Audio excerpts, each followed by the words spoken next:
In just 6 hours, the richest empire in medieval India vanished forever, its golden palaces abandoned to jackals and ruins. What began as a routine battle on January 23, 1565, became the most catastrophic military defeat in South Indian history, erasing 3 centuries of unprecedented prosperity in a single afternoon. This was the Vijayanagara Empire, the City of Victory, a Hindu kingdom that had grown to dominate the entire southern peninsula of India.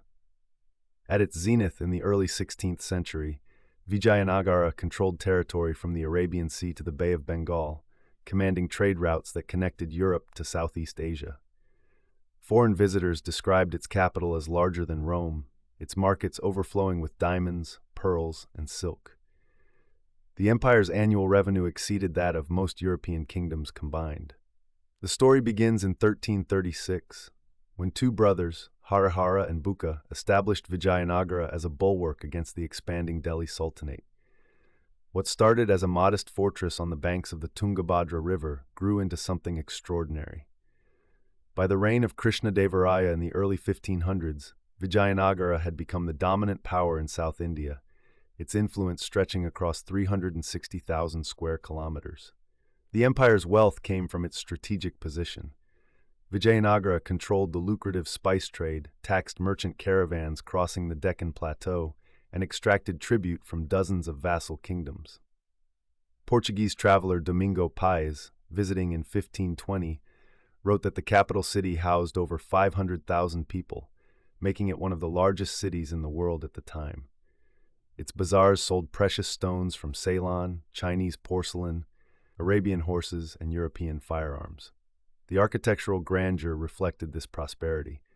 The Virupaksha temple complex sprawled across acres, its gopurams rising like stone mountains toward the sky. The royal enclosure contained palaces with intricate carvings, stepped tanks that captured monsoon rains, and audience halls where kings received ambassadors from Portugal, Persia, and the Ottoman Empire. Hampi, the empire's capital, became a cosmopolitan center where Hindu, Muslim, Christian, and Jain communities coexisted under imperial protection. But Vijayanagara's greatest achievement was military innovation. The empire pioneered the use of gunpowder weapons in South India, importing cannons from the Portuguese and recruiting Turkish and Arab artillery experts. Its armies combined traditional war elephants and cavalry with modern firearms, creating a formidable military machine that dominated regional conflicts for 2 centuries. Yet this very success bred the seeds of destruction. As Vijayanagara expanded, it inevitably clashed with the Deccan Sultanates, 5 Muslim kingdoms that controlled the northern reaches of South India. These sultanates, Bijapur, Golconda, Ahmednagar, Bidar, and Berar, had been locked in constant warfare with each other and with Vijayanagara for generations. By 1565, however, the balance had shifted. Rama Raya, the empire's regent and de facto ruler, had grown overconfident. Though officially serving as regent for the young king Sadasiva, Rama Raya wielded absolute power and had earned a reputation for political cunning that bordered on arrogance. The breaking point came when Rama Raya's interference in Bijapur's succession dispute pushed the sultanates beyond their tolerance. In an unprecedented move, the 5 traditionally hostile Muslim kingdoms formed a military alliance, the first and only time in their history they would unite against a common enemy.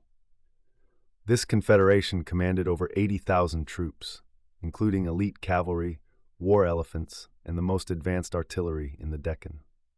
The armies met at Talikota, a small village in present-day Karnataka, on January 23, 1565. The morning began favorably for Vijayanagara. Rama Raya, now in his 80s but still commanding from his palanquin, watched his forces push back the Sultanate troops. Then disaster struck with breathtaking speed. The 2 Muslim commanders of Vijayanagara's right wing, brothers who had served the empire for years, suddenly switched sides in the middle of battle. Chaos erupted across the battlefield. Rama Raya's palanquin was overrun, and the aged regent was captured alive. In a moment of brutal symbolism, Sultan Hussein of Ahmednagar personally beheaded the man who had humiliated him in countless negotiations. When Rama Raya's severed head was displayed on a spear, the sight shattered Vijayanagara's morale completely. But the true catastrophe was yet to come. The victorious sultanates marched on Hampi, reaching the undefended capital within days. What followed was one of history's most thorough acts of destruction. For 5 months, the Allied armies systematically demolished the city.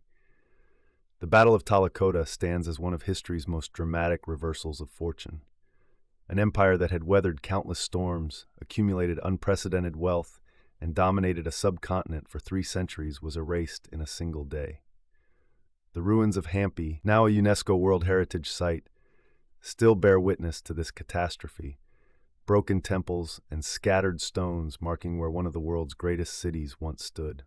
If you enjoyed this story, please hit the like button and subscribe for more untold history every single day. See you in the next one.